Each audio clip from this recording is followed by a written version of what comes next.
representative of an organization.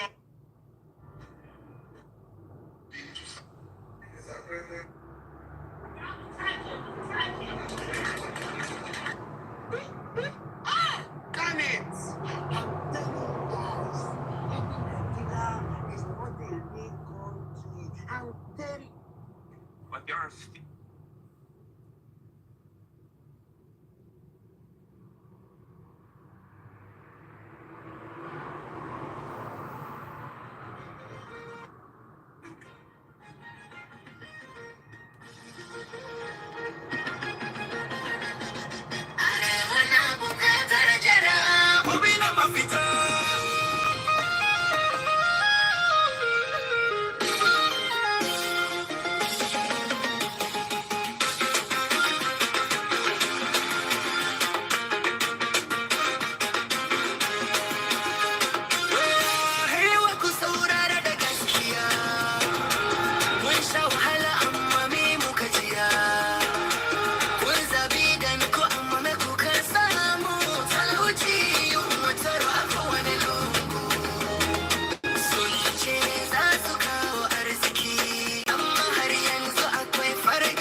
Mm.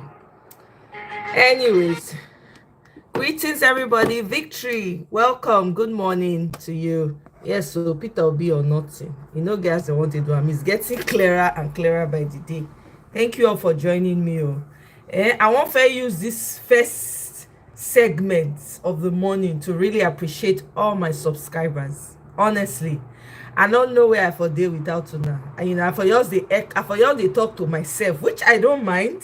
I'm doing it half the time, but I have to say thank you to each and every one of my subscribers. Honestly, I don't know what you believe in, right? I don't know what you pray to, but whatever it is that you're looking for, whatever it is that your desire, whatever it is that you're hungry for or thirsting for, I am praying and I'm hoping and I'm blessing you this morning, especially to each and every one of my subscribers, that great abundance and blessings will be yours.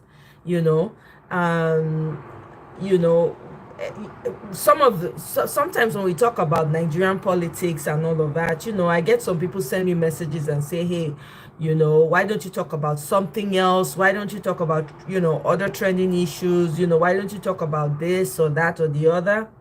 you know and I let them know that, look, we don't have time is of the essence.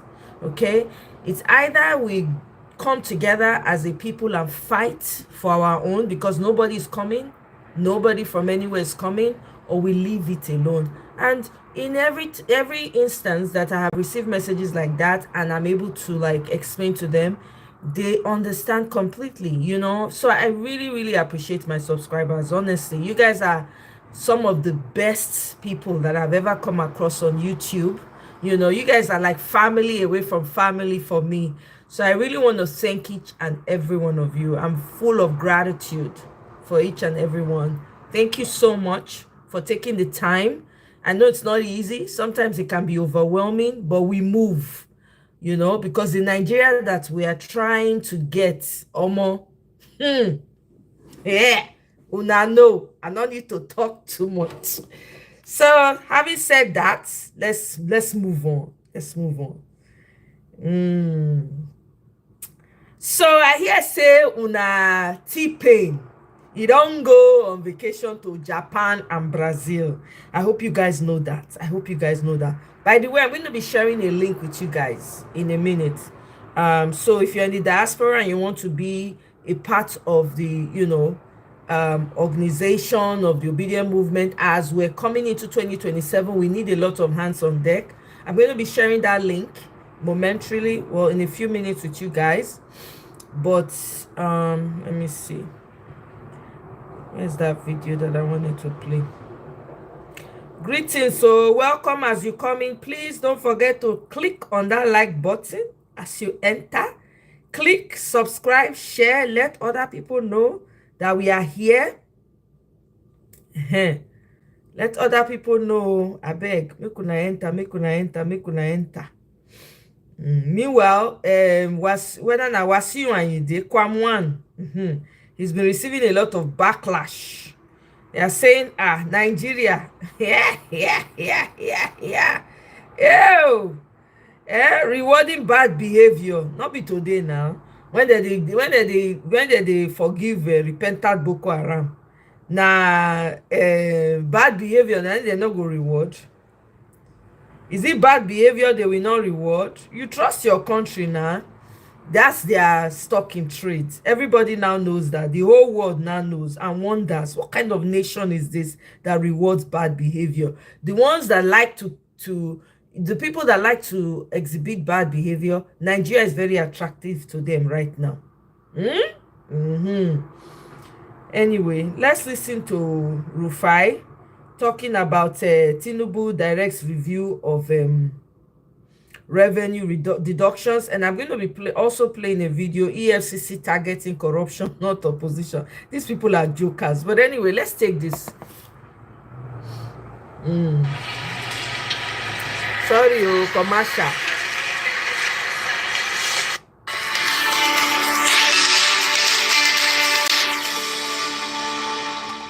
Greetings. It's now time to take a look at news stories making headlines around the globe. Of course, we begin at home. As in a push to boost public savings and finance sustainable growth, President Bola Tinubu has ordered his economic management team to urgently review all government deductions and revenue retention practices. Tinubu warned that public investment remains at a low 5% of GDP due to weak savings and called for more efficient spending and a review of deductions from the Federation account, including charges by revenue agencies and fees under the Petroleum Industry Act. He stressed that every naira must be optimized to keep Nigeria on track toward its goal of becoming a $1 trillion economy by 2030, with a growth target of 7% by 2027. He emphasized that it is a moral imperative because this is the only sustainable path to leading millions of Nigerians out of poverty. In terms of the issue of the directive, yes, the economic management team has a directive, and it speaks also obviously to the question of the chairman. They have a directive to look at these charges, these fees, these deductions, and to see what efficiencies can be achieved, what savings can be achieved. Because, as I had mentioned, the figure, the percentage of savings needs to be increased. Now, President Bola Tinubu yesterday sounded the alarm that the lingering troubles of the Ajaokuta Steel Company had gone beyond an economic setback and had morphed into a dangerous sovereignty risk. Once touted as Nigeria's industrial crown jewel, its decades-long paralysis now casts a shadow over the nation's economic security and strategic independence, the president stated. President Tinubu, in his keynote address at the inaugural Stakeholders Summit on the development of the steel sector in Nigeria that took place in Abuja, argued that the sector holds the key to unlocking the full measure of Nigeria's industrial promise. President Tinubu, who was represented by the Vice President Kashim Shettima, stressed that his administration is changing the narrative. President Tinubu outlined ongoing efforts by his administration to revamp legacy projects in the sector, such as the Ajaokuta Steel Company, the Aluminium Smelter Company of Nigeria, the National Iron Ore Mining Company, and the Delta Steel Company, now called Premium Steel and Mines, among others. Now finally to defense news, as the U.S. State Department has approved potential sales of munitions, precision bombs, and precision rockets to Nigeria for an estimated cost of $346 million. That's about 532 billion naira. This is reported by the Pentagon yesterday. The Defense Security Cooperation Agency said it already delivered the required certification notifying the U.S. Congress of the possible sale. Nigeria's insecurity remains one of its most pressing challenges, driven by a mix of armed banditry, Boko Haram, and Islamic State West Africa province, ISWAP, insurgencies in the northeast, farmer-herder conflicts in the Middle Belt, separatist agitations in the southeast, militancy and oil theft in the Niger Delta, and rising urban crime. The federal government has responded through a multi-pronged approach. Militarily, it has launched and sustained operations such as Hadin Kai, Safe Haven, and Willstroke, while increasing the deployment of troops, air power, and special forces to flashpoints. Besides, it has invested in new military hardware, including fighter jets, drones, and armored vehicles, and has sought closer security cooperation with neighboring countries in the Lake Chad Basin. On the policy front, it has strengthened border security, passed laws targeting terrorism financing, and initiated programs like the National Counter-Terrorism Strategy. Now, of course, this will supplement some of the local production that we are already doing, and our troops just need all the support they can get at this point. First, I'd like to give kudos to our troops and security apparatchik in this country on the capturing of a top terrorist leader in the country. That's a good one. So when they do, I will say it. When did they capture them? I beg. Please, can somebody tell me? Yes, a lot of the arms are the MAUs, these are precision kill strike bombs, from the Americans. And we've been able to buy it. And, at least it's even easier now to be able to get weapons, because I remember many years ago we used to be held and encumbered by the Leahy laws and things like that. And, weapons were not sold to us. So definitely we're getting weapons out now to be able to fight this. But we need to also look at how these weapons are deployed. We need to ensure that they're also used effectively. And we need to also do the work of intelligence, which is very important. And that's one thing that, in some regard, we give kudos I to hope TSS, this will not be for citizens, so because almost as regards this. why now? When we are hard on our security forces, it's not that we're not oblivious of some of the times that they do good work, but we want them to do better. And when they don't do well, we also state it. So, I mean, this is a welcome development, but over 500 billion. And at the time also, we also need to look and try to balance things. That we need to see how we can end this war quickly. Because this war is equally becoming the drain pipe on Nigeria. Just imagine the 500 billion that we're trying to prosecute this war against terrorism with. If we expend that money providing schools and education. And that's Farming, farmers. Methods at which we can end this. It is going to over 15 years. We are fighting this now. The other day, the former military chief Tukur Burtai was saying it would take many other years, I think over 10 years more, with the way it's going. I just hope it ends at some point. But another story that is shocking me as regards how we're doing this, I'm going to tie it to President Tinubu 1 trillion economies. You cannot want a 1 trillion economy without having an effective budgeting. The DG of budget was saying that most of the capital projects, capex of the 2024 budget, we are running with 2025 revenue. And these are the things we need to be able to look, Currently, as we speak now, we're also running concurrently many budget cycles put together. Many different budget cycles put together. So we also need to look at our budgeting. And I'm sorry to burst President Tinubu's bubble. You see, enough of all of this 1 trillion economy. It's not going to be possible. It's your time to cash in. So don't just play. Stay. Enough of all this 1 trillion economy. It's not going to be possible. I know it's a soundbite. Politicians want soundbites to talk about, but it's not going to be possible. And he knows that. So when we keep talking about looking forward to this 1 trillion economy, yes, we should develop the economy, we try to drive down inflation and everything, but it's not going to be possible. Do the maths. If we grow at 7%, the best we can get to in 2030 is 365 billion or thereabout, $370 billion GDP. If we grow at 7%, the best we can get to, the time we'll get to a 1 trillion economy, if we grow at 7%, is about 2044. About 19 years from now. That's if we grow at 7%. And it's going to take a lot for us to be able to grow at 7%. We have missed the growth trajectory. If we want to get to 1 trillion by 2030 that the president and people in finance keep muting, you are going to grow at 30.9%. No economy is growing at 30.9% as we speak. You can correct me if I'm wrong. 30.9% growth.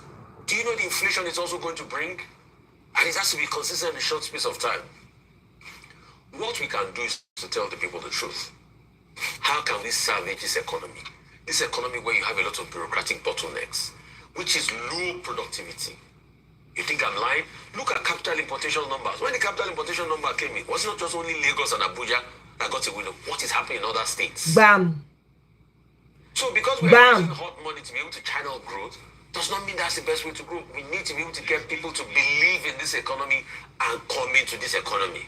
And how are we going to do that? By attracting more investment, clearing bureaucratic bottleneck, easing business environment. Let me say the word Rotus like to use, electricity. And Rotus will say, for you to be able to get electricity right, remove total subsidies. Rotus economies doesn't work that way. So we must look at these things. And the Ajaokuta they are talking about, Ajaokuta is a reflection of everything wrong with Nigeria. Bam. You want Ajaokuta to work in a country that's corruption reigns supreme? You want Ajaokuta to work in a country where people stop aeroplane and they are giving them ambassadorship for stopping plane? Rufai, go in. What has been dealt with Ajaokuta since 1994 that they said it was, almost technically completed? It's corruption. A country that over 3 billion was spent on refinery, they told you that the refinery was technically complete. They even show you all the produce from there to today. It's not running well. What happened to Nigeria refinery is what is happening to Ajaokuta. So let's stop deceiving ourselves. Let's call it speed. Okay, let me start with the presidency, the Tinubu administration, saying that FRS, Customs, the MASA should review their deductions from their earnings, from the revenue that they earn. This is not a new matter.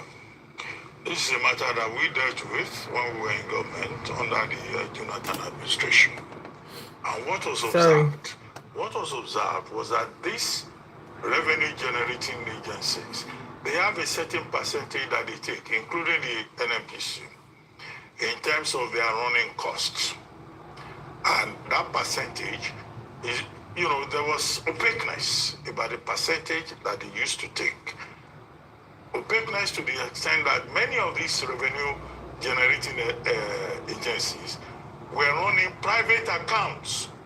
They were not known to government.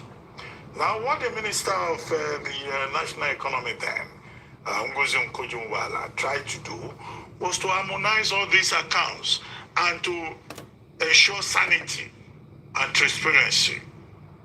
But I don't know the extent to which the administration succeeded in that regard, but I know that even then, it was the Nigerian Customs Service who was making better returns to the economy. I'm therefore not surprised that the Tinubu administration is saying that to achieve the $1 trillion economy, that is the objective of the administration, revenue collection should be transparent and accountable, and all these revenue agencies, be they NMPC or NEMASA or NUPRC or Customs, should make adequate returns, and they should be transparent in that regard.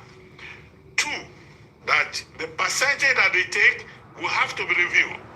NMPC Limited, for example, takes 30% of management fee, 30% of frontier exploration under the PIA. So if you take all of that, what is left?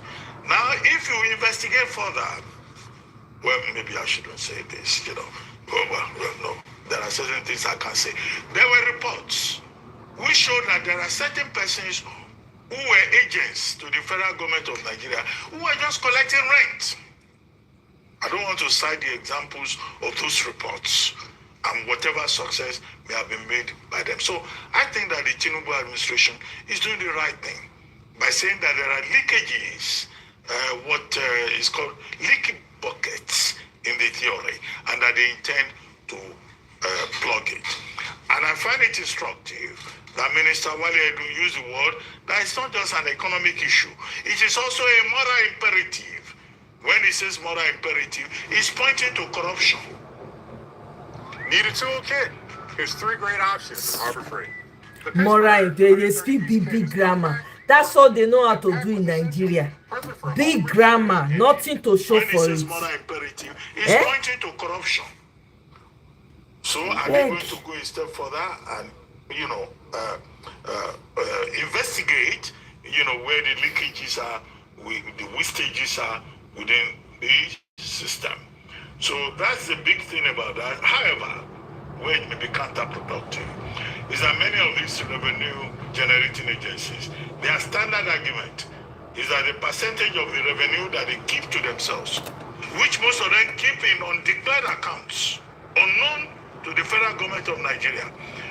How can that be? Why should that be in the first place? We're using this money to run transportation, to pay salaries, even when these agencies are covered under the budget of the federal government. So I think that the Tinubu administration, carrying torchlight, has again discovered where there is a loophole within the system. I don't know how far, to which extent. Loophole to loot from. What is called leaky bucket in the literature. That's that about that. As for Ajaokuta Steel, the Ajaokuta Steel project was wrong from the beginning. The Russians who put that structure together said that, look, for this place to function, you will need limestone, I think from Calabar. You will need iron ore from Itakpe. The iron ore, the grade of iron ore from Itakpe is not even up to the international standard. So they now say, okay, they have solid iron ore in Liberia, and I think was it Guinea-Bissau. So do you know that the Nigerian Iron Mining Corporation set up projects in Liberia and Guinea-Bissau? What happened to those projects? Nothing happened. They said for the Ajaokuta complex to function, you will need, what is it now? Clay from Onibodi. Welcome, Biba. Good morning. Onibodi in Ogun State, and so on and so forth. So it was supposed to be a complex, fed by, inputs from other places. Even built rail line. No, that's the next point I wanted to make. Those rail lines that are supposed to provide that link, because Ajaokuta is landlocked, it's in Kogi State. Nobody has done it since that time. So we've been going back and forth, and that's why I like the phrase used by the Tinubu government that it's becoming a threat to sovereignty of Nigeria because it's a waste pipe. So what next? That is what the Tinubu administration should think about. What are we going to do about this waste pipe? What are we, what is the next step? Should they turn the Ajaokuta complex into a free trade zone? Should they sell it as scrap? Because it looks like one administration after the other. Everybody comes, Ajaokuta, but we cannot do it. And even the technology has changed. The kind of technology that the Russians brought on the basis of it, if you use it today, it will be an environmental menace in the whole of that axis. So the technology is even outdated. So they keep talking about Ajaokuta. I think a more rational look should be adopted, and then perhaps maybe the original persons involved in the project can be invited again to advise the Nigerian government. Finally, the U.S. is selling us arms and ammunition. Well, that's very interesting to know. And the purpose of it is to fight insurgency, fight terrorism, and the Nigerian government is buying from the American industrial establishment. Again, it's the hypocrisy of the United States. When we were in government, President Obama was president of the U.S. then. We went to Israel. Israel wanted to help us. I was part of the delegation in the office of the Prime Minister, this Netanyahu. Israel wanted to help Nigeria to fight this terrorism, to even, make ammunitions available to us, make jets available to us. The U.S. administration at the time opposed it. They blocked it. The National Security Advisor at that time went to Russia. There was an arrangement with Russia. America blocked it. I don't want to go into the details. It's not everything that is in my notes that I come on television to talk about.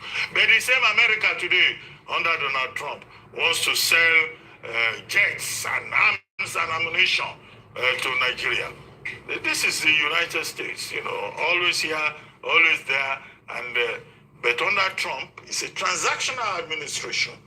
And Nigeria trying to buy, arms and ammunition from the United States, where it may be consideration in terms of diplomacy and all of that.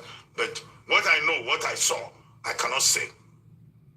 These glasses are not a toy. Interesting. Nobody believed me at first, but now everybody wants it. Interesting. I cannot say. Oh, Dr. Abati, that's quite a teaser because we want to know what you saw.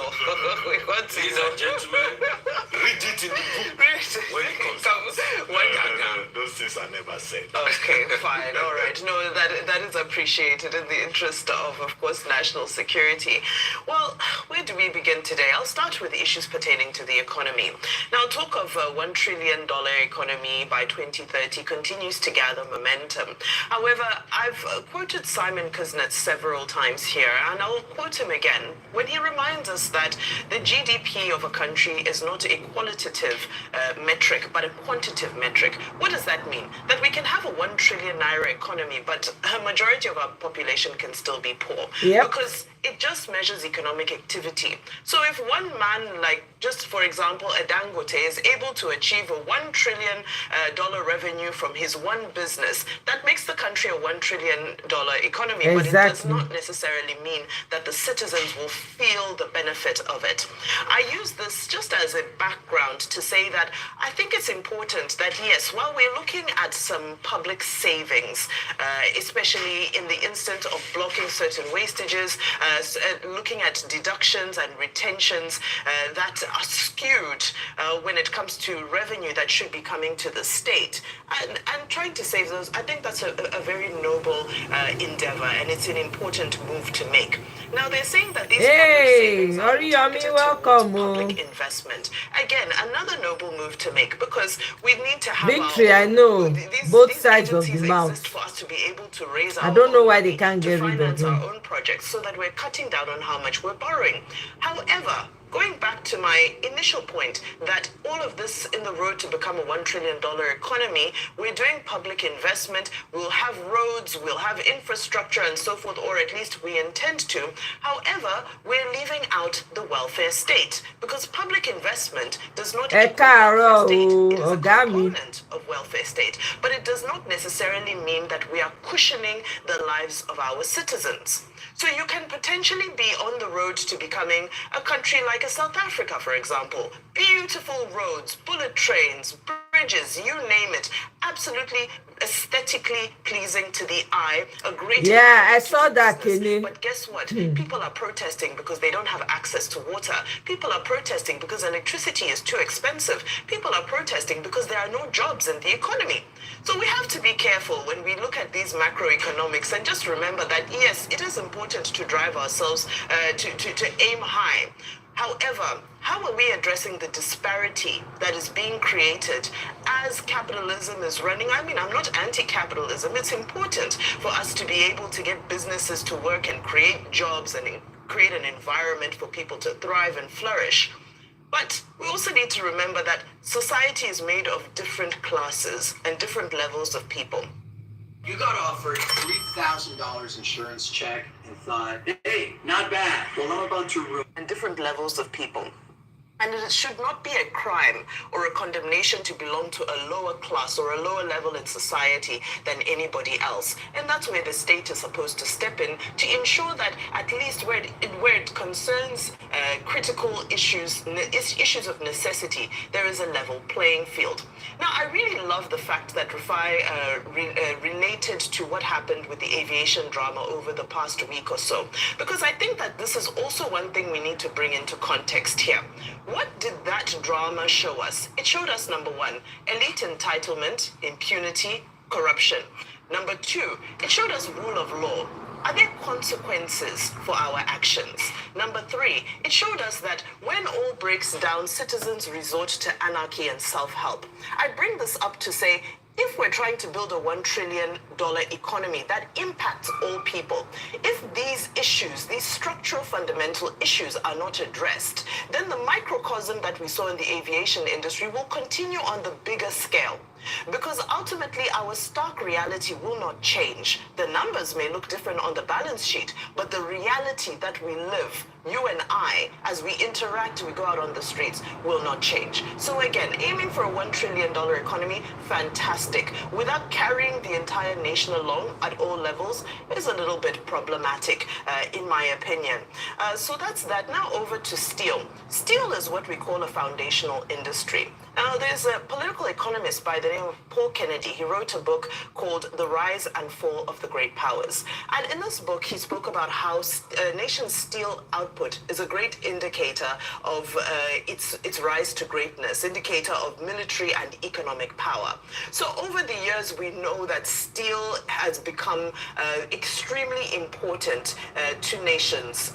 It's become an issue of national security in most cases. Because even if you look at the WTO, steel is one of those components that even liberal economists agree should fall under a degree of protectionism.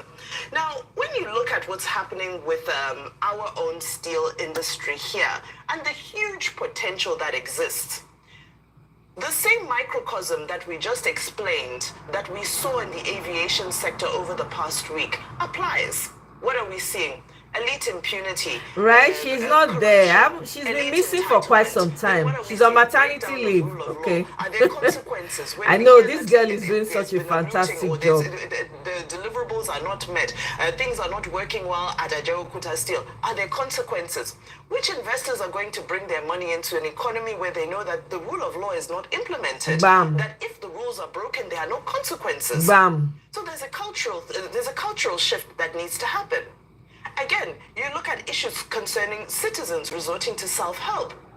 All of these things that were highlighted in that airport drama that we saw over the past week are just a microcosm of issues that we see that if we are able to resolve them in various areas, then things can actually begin to work. So yes, targeting these huge industries to start working and so forth is important. However, if we're able to get the structural and cultural changes right, then a lot of the work will happen for itself. Private investors will be happy to come in their droves when they see that, okay, certain structures are in place. Now, steel has been a big conversation lately, especially with the United States. If you remember, there's a deal that was closed in June between Nippon Steel and U.S. Steel. Very controversial because U.S. Steel, of course, is regarded as a strategically important company to the United States. So Joe Biden had previously rejected that deal. Donald Trump has now gone ahead to approve it. But what has shifted? What has shifted is that they needed the investment. So they've now gone for a model where Japanese Nippon Steel brought in $14 billion, I believe, and they control the business of it. However, the U.S. state still controls all the major decisions that happen there. This type of model, I think, is possibly something that we can look at because the private sector, we can't take away the fact that private sector is the expert at business. That's what private sector is about. Government involvement has shown us time and time again that because, again, of the structural and cultural issues that we face leads to inefficiencies because refurbishment is now becoming a common thing that we're hearing in this sector, that sector, refurbishment. The next government will also come in and start telling us about refurbishment and so forth. So let's look for permanent solutions so we stop revisiting these same issues ad infinitum. Anyway, that was good. Yes. Una welcome once again. Una yes, our president don't go Brazil. They go Brazil, they go Japan. Where else? I think Kenya put the information there for us. Dubai. From there, you know, say he go branch, go see your guy for France. Una know, right? That is what is happening now. Okay. Meanwhile, Peter Obi don't slam. Peter Obi, they go back to back now. They slam Tinubu. He say Nigeria needs a president, not a tourist. Okay? PO don't drop mic. Bam. Nigeria needs a president and not a tourist. Peter Obi blasts Tinubu over frequent foreign trips amid crisis. Omo, Peter Obi don't take glove or he don't wear glove. He not send again. He's coming with punches and I'm liking it. Anyway, I haven't seen a video of, I'm telling you, they keep posting pictures of him on the phone, holding the phone. They've been posting pictures of him sitting down somewhere holding phone. He's having meeting, but no video evidence. I'm telling you, no video evidence, nothing. More receipts of Peter Obi's work dropping from 2014, where civil servants appreciated Peter Obi for transforming the civil service, and their lives. This was in February 21st, 2014. Okay, let's listen to the video. I said I'm going to be, I've already started campaigning. I don't know which page you people are on. So excuse me, if you are not happy with this, excuse yourself, come back after. Okay?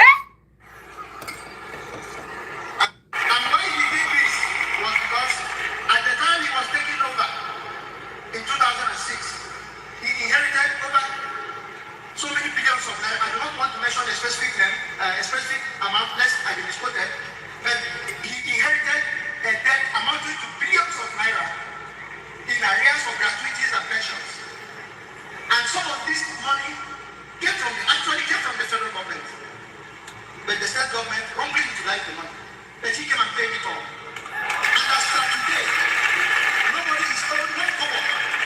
gratuities and pension in Anambra State. Wow. Fantastic. Yes. That's my president, guys. Eh? He walked the show.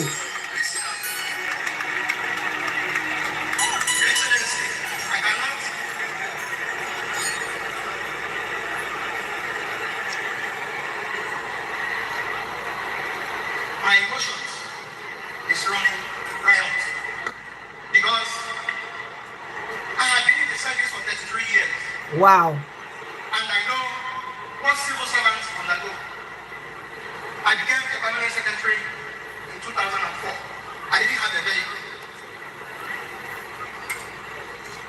At that time, there was nothing like this. What you had was that structure that was built by the federal government for new states, of which Anambra State was one of the new states and benefited. But in the past 3 years, His Excellency has done these two buildings.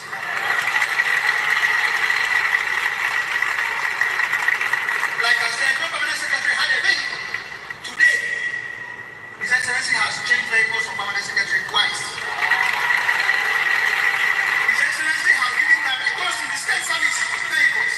Wow. Today, all the departments in the civil service can boast of operational vehicles.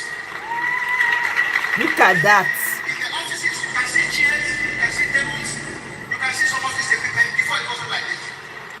Sam, that's my president for you. Please tell me what your own president has done. Please, let's have it. We are not here to, there's no time to for long talk. Let's have it. Hey, hear what Jonathan said during the 2015 election. Mona hear waiting talk. That because my Hold on one second. my mother is from when I was to vote, technology to help the voting process. The carriers were introduced by the INEC. That because myself, my wife, and my mother is to vote in the same polling booth. The carrier rejected me as a city president, so I was not to vote. Rejected my wife and rejected my mother. The country was tense. Even at that point, I could have even stopped the elections. So something is wrong. Because the coverage they rejected so many voters in the south, and so many people were frustrated. Meanwhile, in the north, the instruction was given. So they jettisoned the candidates and they were voting. The same INEC officials in the south were insisting that they must be accredited by the candidate. So let's say something not quite right. And I hear that's how the jettison. Even the candidate was rejecting a president of the country, an incumbent. Hey.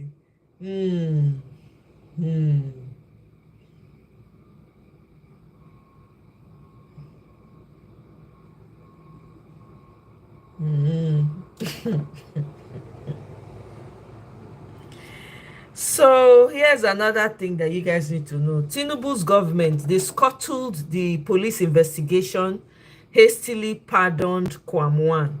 That's what Falana is saying. This is from Falana, and this is from People's Gazette. Are we surprised? I don't think we are surprised though. We are not surprised. There's nothing surprising about what happened. Tinubu administration, what they have done. The fact that a government will come and 2-3 years into the next election, you are so desperate to return to win the next election should tell you what you have to offer. And the only hope and guarantee of the current APC government is electoral malpractice. It can be only through rigging. They know that the votes cannot come from anywhere. So the strategy will be infiltrate opposition, break them and ensure that they cannot unite and come together. Let INEC then go and do the job of the hatchet person. Pack pockets of vote. So you can see that the major voting bloc, Lagos will have issues, Rivers already has issues, Kano will be divided, Delta, Akwa Ibom, and then President Tinubu is the only person who won presidency by losing all the major voting blocks. He lost Abuja, the center. Abuja is like a microcosm of Nigeria. No man's land. It is an indicator. He lost his home state of Lagos. He left Etiosa when he used to go and register and vote in Ikeja. Obi won him Ikeja and Etiosa, home and away. He lost Kano, lost Rivers, but somehow became president. And if you do not do anything, that is the template they will build on. So if you want to say that what good has the Tinubu presidency done, they came with an agenda of renewed hope. And then you can see the level of renewed hopelessness in the country. Buhari made the price of pepper to be high. Tinubu is showing you the pepper directly now. So that you will feel it. Putting it in your eyes. So as it is today now, Nigerians are just waiting. The good people who are in Nigeria, Nigerians are like American citizens in the diaspora or European citizens in the diaspora. You are either waiting for visa or they don't deny you. So you go still the hustle, you go they try. Some of us really, if we come after another 1 year now, go come, they go say, one guy don't come from here now. There's really, don't get people, don't go. That is Nigeria. And then the present level of criminality and corruption. There is nothing that is killing Nigeria more than corruption. When more than 70% of your budget is stolen. When you will, an ICC that was built for 28 million 30 years ago is renovated for 39 billion and then named after who renovated and not who built. My brother, Nigeria is in crisis. It is a corruption and criminality Armageddon. But unfortunately, the victims are sitting down and watching. Because you have become hopeless. Why should you be? We just feel the country has become irredeemable. Do you know that is what they want? And it's a problem. That when they're more disappointed, the plan is for you to feel hopeless and not pay Exactly. attention. As you not pay attention, it is a blessing to politicians. Exactly. Exactly. Bam. Bam. Yep.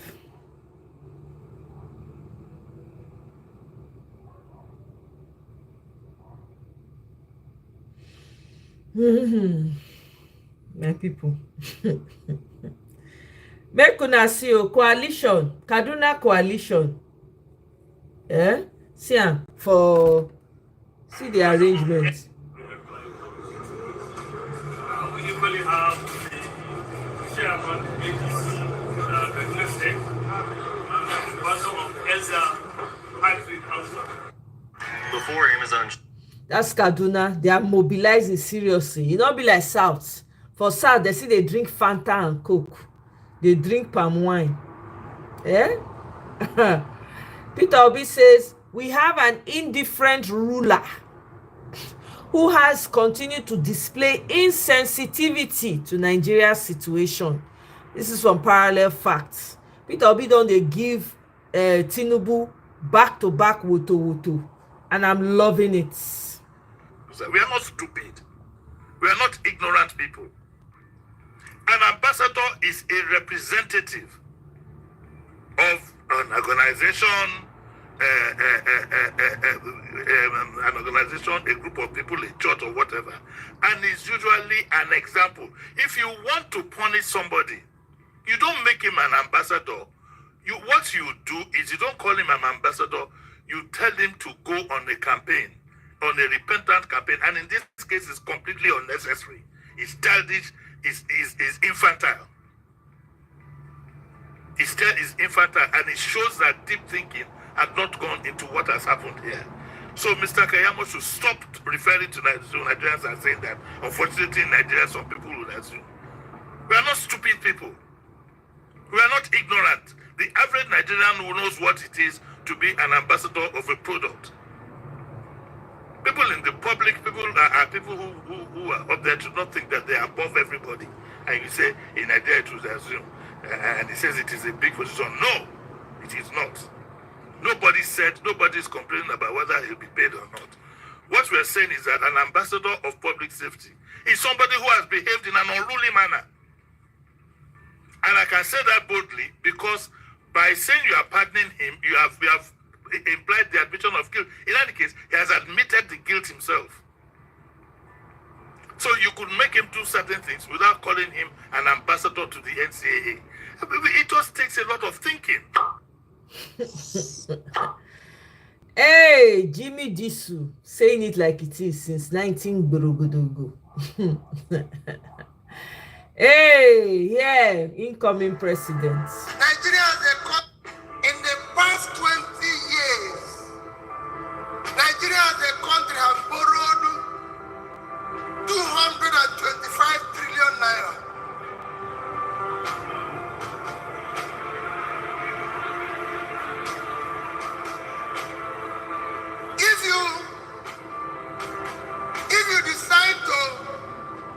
If you decide there are no say people, let's just remove 25, leave it to 200. Leave it to 200. Welcome, Mr. Gawanele. These few days ago, you must have heard it, and I'm repeating it again. Just take 25, leave them with 200. Sometimes the rate was 100, it was 200, it was 300, it was this. So use an average of 400 to divide 200 trillion. It is $500 billion.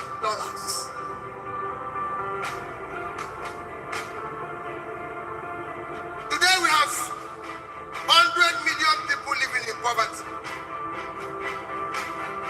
That's 40 million youths in their productive age don't know where the next nobody Gawanele, not one person. They have no job. But we have spent $500 billion. If you go and read what Tony Elumelu says, Tony Elumelu Foundation says for every $5,000 they give out, $5,000 they give out, then after 1 year, the person they gave it to will generate 10 jobs. They will have 10 people employed. What it then shows that if Nigeria has spent 20%, just 20% of the $500 billion, it will be $100 billion. They would have given it to 20 million entrepreneurs. And if that 20 million generates half of what Tony Elumelu says generates, which is 5.5, they would have given job to 100 million people. Exactly. Nobody will be looking for a job in Nigeria. Bam. 30% of that amount. But it was consumed because of what I'm talking about leadership. Yeah. Hey. And I'm saying that straight-faced. Nigeria is not a corrupt country. I'm a Yoruba man. There is no word for corruption in my language. There are appropriations. You might take a word and say, LGBT, Alafora, Alagida. There are so many ways you begin to appropriate words, but they are merely descriptive and they can only speak to certain portions of what we politely refer to as corruption in Nigeria. What Nigeria has in abundance is impunity.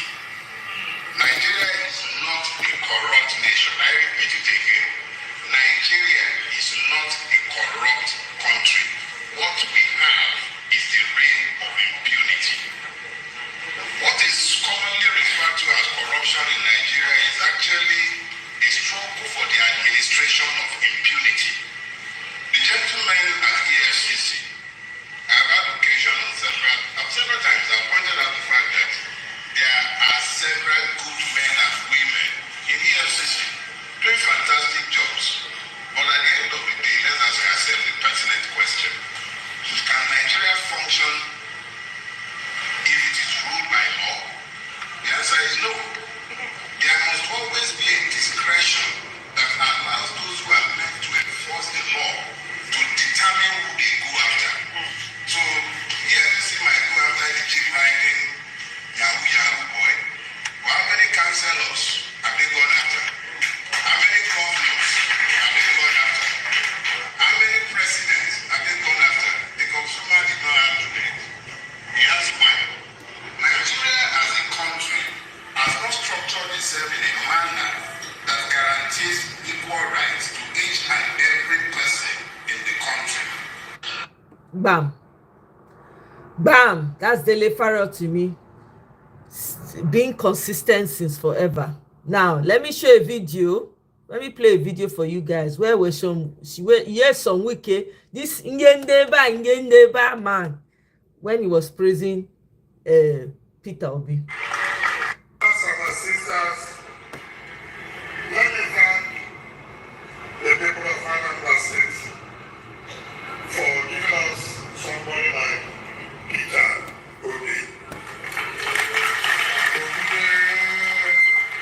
I'm telling you, Gawalili, non-stop show of shame, embarrassment galore.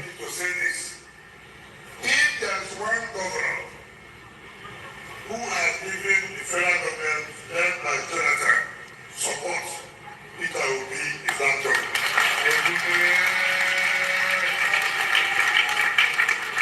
In his transformation agenda, which education is key.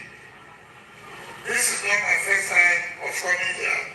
I've been to this state not less than 30 times to witness what he's doing in the education sector.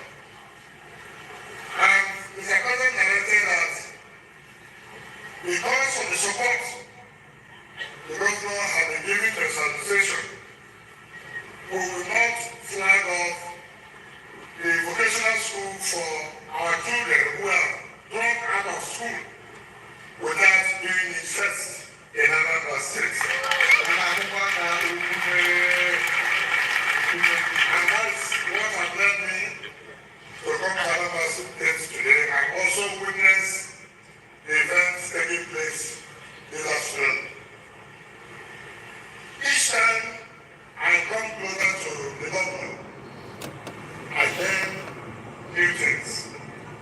New things in the sense of his commitment to his job. He's one governor that has not been distracted irrespective of the politics. He believes that he has a mandate to serve his people. And you can see the results of that commitment. And so for you hear Amo, this is where he was praising Peter Obi before he joined cancer. You see as he fat before. Now there was Ajatu, is it Hajia Najatu? Najatu, I don't know if I'm saying it right. She said, she talked about, she was in the ADC, I think, campaign somewhere. She was at Senator Tambuwa's residence after his release from EFCC. I don't understand Hausa, but I'm just going to play it for those of you who understand it to maybe break it down for us.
Allah ya ba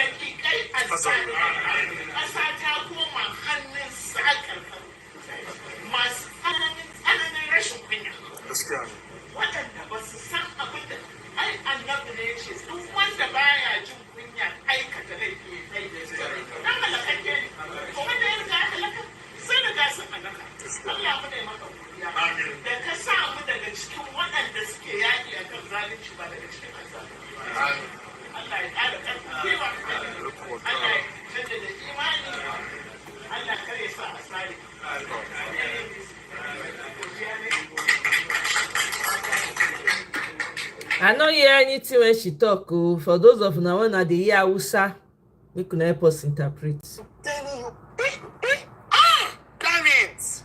I'm telling you guys, Nigeria is not a real country. I'm telling Egbani Elaja.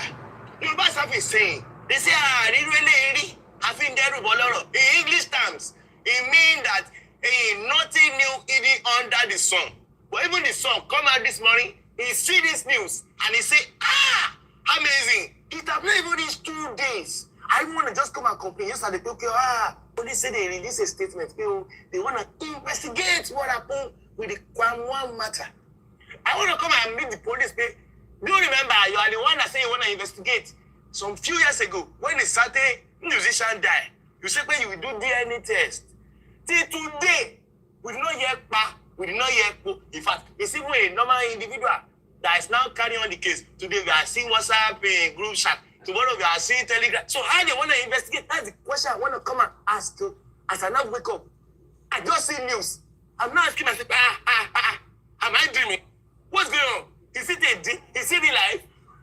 Am I dreaming? DJ, give me that song, please. DJ is not even hard thief.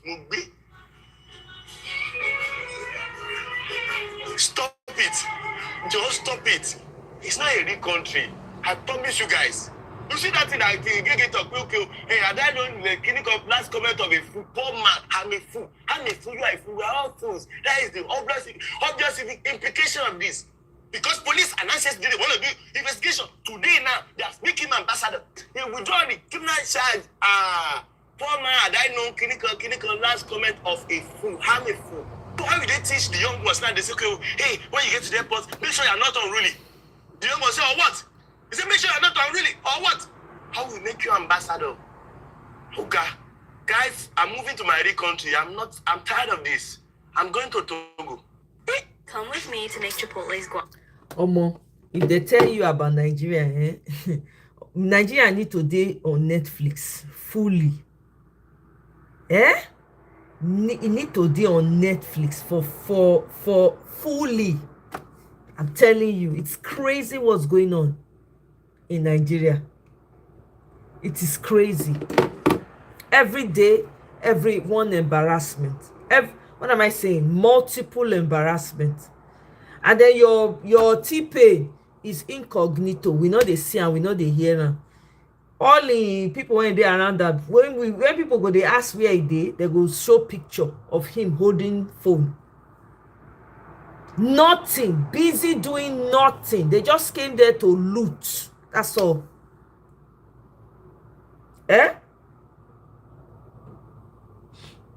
Oh, you guys are talking about Olumu.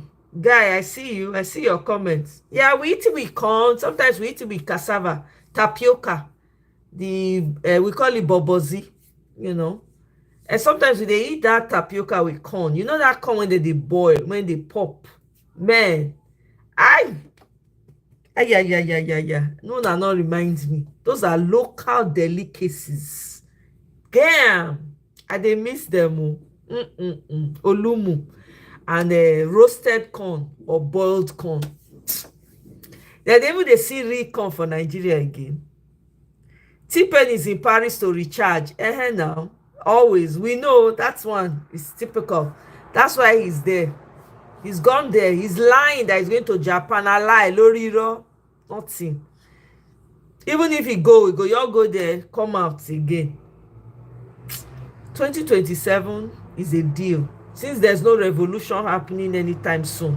2027 is a date with destiny. My people, make I leave on here for now. So that I go fit come back later. Okay? Because I know say other things don't happen. Cassava in Southeast is poison. It has to be fermented first. Oh, really? What do you mean it's poison?